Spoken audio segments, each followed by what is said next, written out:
Hello, नमस्कार, आदाब, सत श्री अकाल और अस्सलाम वालेकुम। मैं मोहम्मद अहमद काज़मी लेकर आया हूँ आपका पसंदीदा कार्यक्रम नज़र दुनिया पर।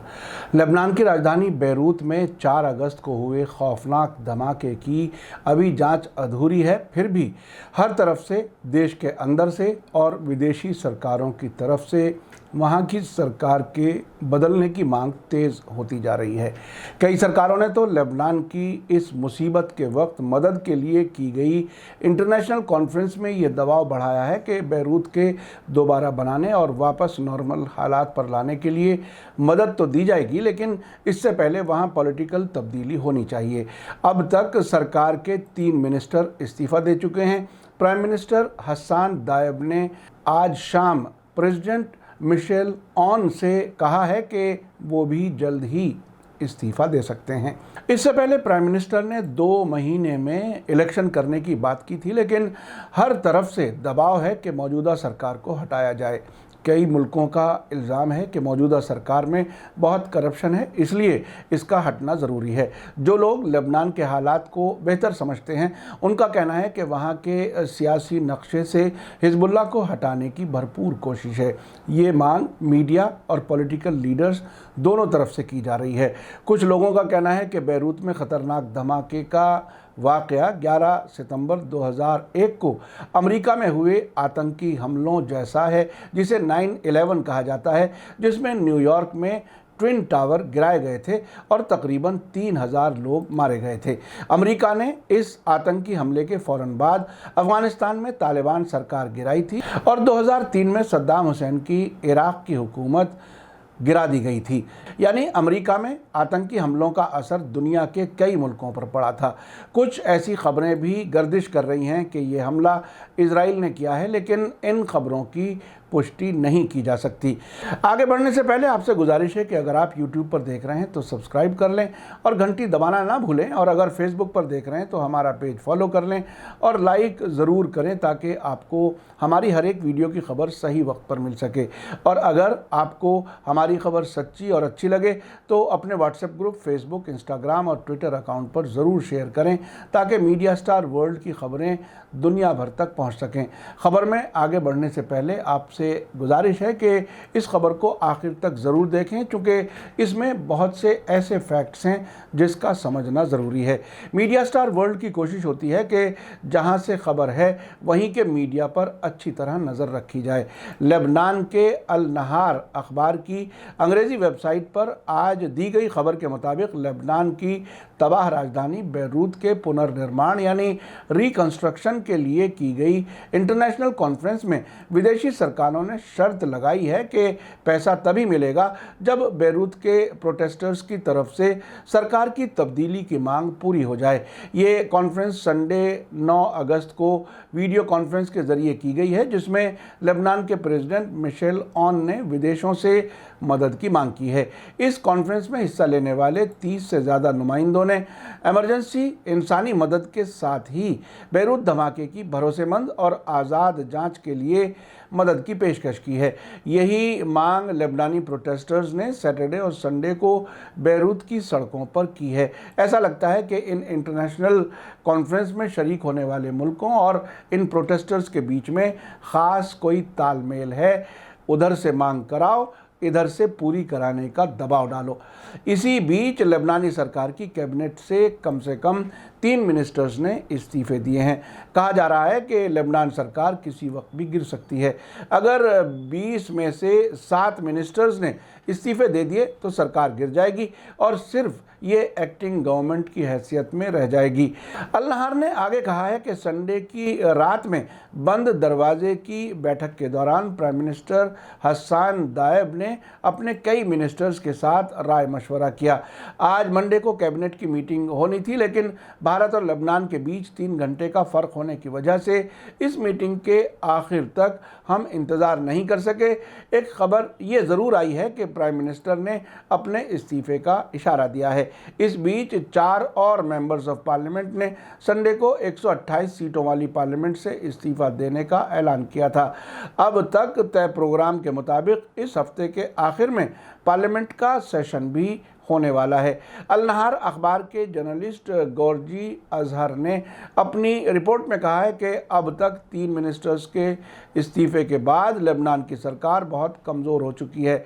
जस्टिस मिनिस्टर मैरी क्लाउड नजम, एनवायरनमेंट मिनिस्टर डेमियनोस कट्टार और इंफॉर्मेशन मिनिस्टर मनाल अब्देल समद इस्तीफे दे चुके हैं।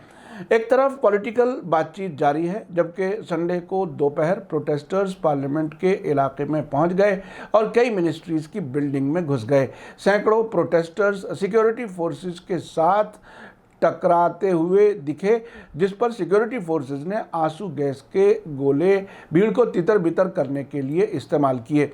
उसके बाद भी रात भर बेरूत में प्रोटेस्टर्स अलग अलग जगहों पर काफ़ी सरगर्म नजर आए। प्रोटेस्ट कर रहे लोगों का इल्ज़ाम है कि बेरूत बंदरगाह पर हुए धमाके के लिए सरकार में शामिल लोग जिम्मेदार हैं। इस धमाके में अब तक 160 से ज़्यादा लोग मारे जा चुके हैं, 5000 से ज़्यादा जख्मी हैं और 3 लाख परिवार बेघर हुए हैं। इसी बीच वेटरन्स टुडे खबरों की वेबसाइट ने दावा किया है कि इजराइल ने बेरूत बंदरगाह पर हमला किया है, जिसके नतीजे में धमाका हुआ है। वेबसाइट के सीनियर एडिटर फजोडो डफ ने आर्टिकल के शुरू में दावा किया है कि वेटरन्स टुडे को ये इन्फॉर्मेशन एक खुफिया सोर्स से मिली है, जिसका कहना है कि बेरूत पर हुआ हमला बिल्कुल उसी तरह से हुआ है जैसा इजराइल ने बरसों पहले परमाणु हमले का प्लान किया था। इसे वेटरन्स टुडे ने बेरूत पर परमाणु हमले के बारे में चौंकाने वाला सच बताया है। इस खबर पर पूरी तरह से भरोसा नहीं किया जा सकता, क्योंकि जब हमने विकिपीडिया से ये जानने की कोशिश की कि वेटरन्स टुडे क्या है, तो इसमें बताया गया कि वेटरन्स टुडे एक प्रो क्रेमलिन, एंटी सेमेटिक यानी रूस का समर्थन करने वाली और इजराइल के खिलाफ कॉन्स्पिरेसी थ्योरी और नकली समाचार वेबसाइट है। ये खुद को एक फौजी रिटायर्ड लोगों के ज़रिए चलाई जा रही विदेशी मामलों की पत्रिका होने का दावा करती है। वेटरन्स टुडे ने यह भी दावा किया है कि ये धमाका इजरायली न्यूक्लियर मिसाइल से किया गया है और उसकी कुछ इमेजेस भी दिखाई जा रही हैं, लेकिन अभी तक लेबनान सरकार इजराइल पर सीधा इल्ज़ाम नहीं लगा रही। इसी बीच ईसाइयों के सबसे बड़े धर्मगुरु पोप फ्रांसिस ने संडे को लेबनान के लोगों से एक नए, आज़ाद और मजबूत सह अस्तित्व को जन्म देने के लिए यानी कोएग्जिस्टेंस को दोबारा वापस लाने के लिए मिलकर काम करने की अपील की है। पोप ने ये बातें अपने वीकली स्पीच के दौरान कहीं। अब तक होने वाले वाक़यात से ये बात साफ है कि लेबनान में तख्ता पलट की कोशिश जारी है। प्रोटेस्ट में हिंसा बढ़ रही है। सरकारी बिल्डिंग्स में प्रोटेस्टर्स दाखिल होकर बहुत से दस्तावेज जलाते हुए देखे गए हैं। मकसद साफ नज़र आ रहा है कि जो लोग भी इसमें इन्वॉल्व हैं वो अपना मकसद हासिल करने के लिए कुछ भी करने के लिए तैयार हैं, ताकि वहाँ सरकार बदली जा सके। लेबनान में अमेरिकी एम्बेसडर शिया डोरोथी और फ्रांसीसी प्रेसिडेंट इमैनुअल मैक्रों के बयानों से ये बात साफ हो गई है। अमेरिका की एम्बेसडर शिया डोरोथी ने प्रोटेस्टर्स को सपोर्ट करते हुए एक बयान जारी किया है, जिसमें कहा गया है कि लेबनान के लोगों को ऐसे लीडर की ज़रूरत है जो पारदर्शिता और जवाबदेही के लिए उनकी मांगों को सुने, यानी ट्रांसपेरेंसी और रिस्पॉन्सिबिलिटी के साथ उसकी मांगों को सुने। आपको याद दिला दूं कि हाल ही में अमेरिका की एम्बेसडर ने लेबनान के पॉलिटिकल सिस्टम यानी सरकार की नुक्ताचीनी की थी, जिस पर हिजबुल्लाह के लीडर हसन नसरुल्लाह ने कहा था कि वो अपनी सीमा में रहें। लेबनान की एक अदालत ने भी अमेरिकी एम्बेसडर से कहा था कि वो लेबनान के अंदरूनी मामलात में दखल ना दें और वहाँ के मीडिया पर भी 1 साल तक अमेरिकी एम्बेसडर की कोई खबर ना छापने के लिए पाबंदी लगा दी गई थी। इस वाक़े के कुछ ही दिन बाद बेरूत में धमाका होना भी शक बढ़ाता है। इसके अलावा इजराइल के प्राइम मिनिस्टर नेतन्याहू की लिकुड पार्टी के एक नेसेट मेंबर मोशे फेगलिन बेरूत के धमाके पर अपनी खुशी छुपा नहीं पाए। फेगलिन ने लिखा है कि वो गॉड और वास्तव में यानी हकीकत में सभी उन लोगों का शुक्रिया अदा करना चाहते हैं जिन्होंने प्रेम दिवस के सम्मान में हमारे लिए इस गैर मामूली खुशी का इंतज़ाम किया है। इसी बीच जेरूसलम पोस्ट के मुताबिक इजराइल के डिफेंस मिनिस्टर और alternate prime minister Benny Gantz ने कहा है कि लेबनान की सबसे बड़ी problem Hezbollah leader Hassan Nasrallah हैं। उन्होंने ये बात नेसेट की फॉरेन और डिफेंस मामलों की समिति को बताई है। उन्होंने कहा कि नसरुल्लाह उत्तर में हमारा सबसे बड़ा दुश्मन है। ये लेबनान के अंदर लेबनान की सबसे बड़ी प्रॉब्लम है। हम लेबनान में हुई ट्रेजेडी को देखते हैं। ज़रा सोचिए कि जिस तरह से बेरूत में हुआ, अगर ऐसा लेबनान के गांवों में ईरानी हथियारों के साथ दोहराया जाएगा तो क्या होगा। हमारा उन दुश्मनों से सामना है जो शहरी इलाकों में हथियारों का इस्तेमाल और स्टोर कर रहे हैं। अगर हमारे पास लड़ने के अलावा कोई ऑप्शन नहीं हुआ तो इसके ख़तरनाक नतीजे हो सकते हैं। इसी बीच सीनियर अरब जर्नलिस्ट और लंदन से छपने वाले अखबार रायल यौम के एडिटर अब्दुल बारी अतवान ने अपने एडिटोरियल में लिखा है कि लेबनान में इस वक्त हालात बहुत ख़तरनाक हो चुके हैं और ये हालात बेरूत धमाके से कहीं ज़्यादा ख़तरनाक हैं।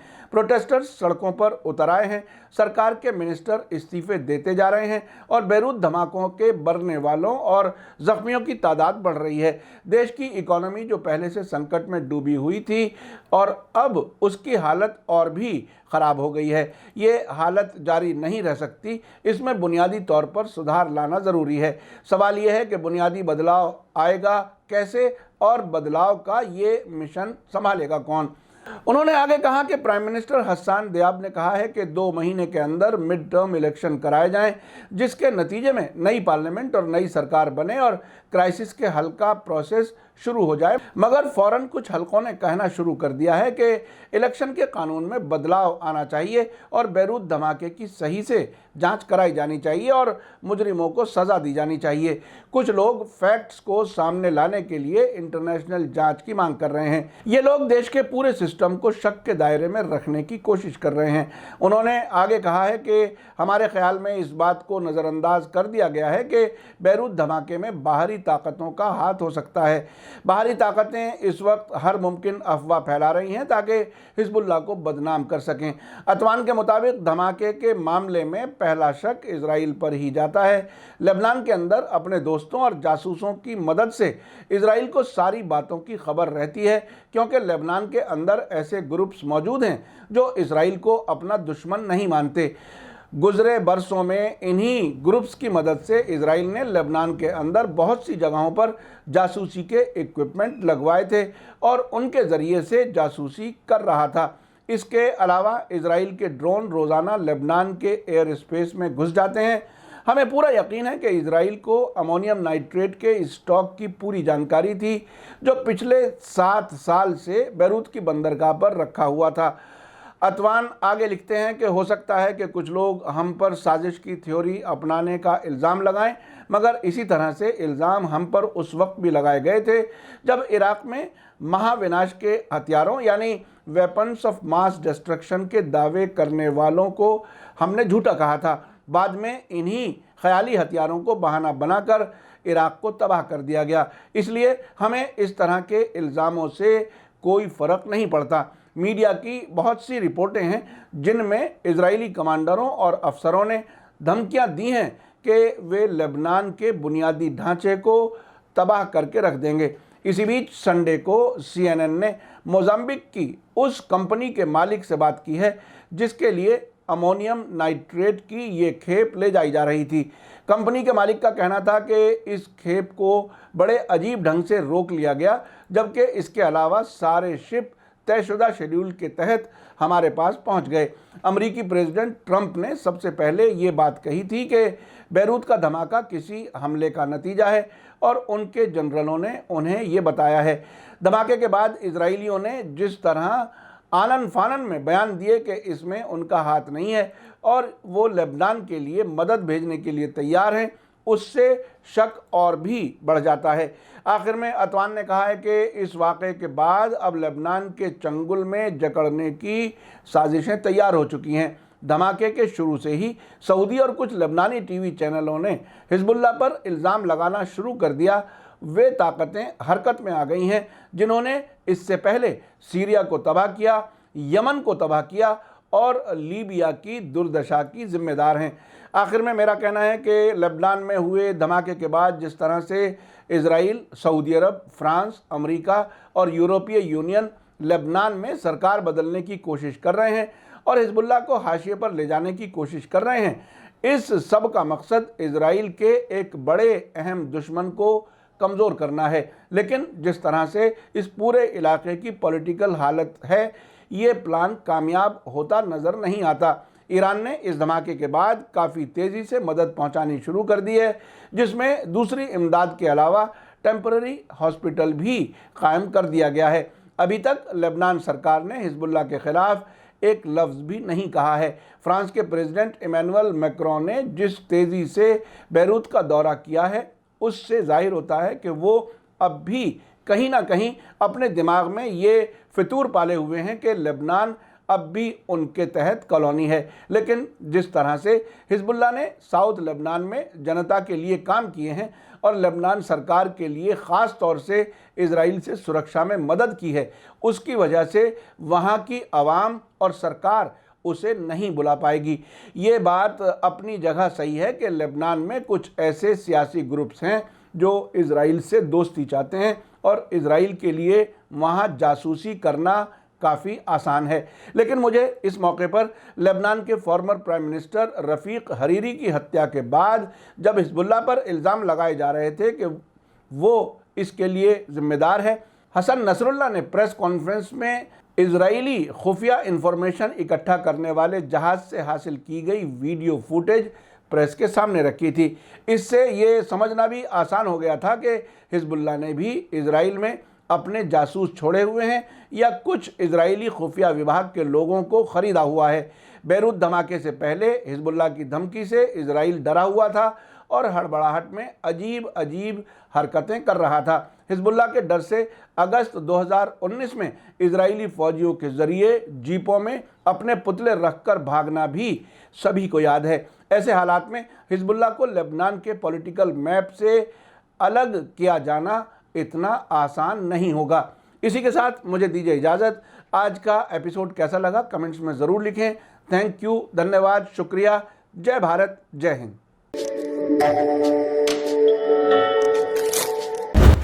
मीडिया स्टार वर्ल्ड के और वीडियो देखने के लिए हमारे चैनल को सब्सक्राइब करें और सीधे नोटिफिकेशन पाने के लिए बेल आइकन दबाएं। और अगर हमारी खबर सच्ची और अच्छी लगे तो अपने व्हाट्सएप, इंस्टाग्राम, फेसबुक और ट्विटर अकाउंट पर ज़रूर शेयर करें।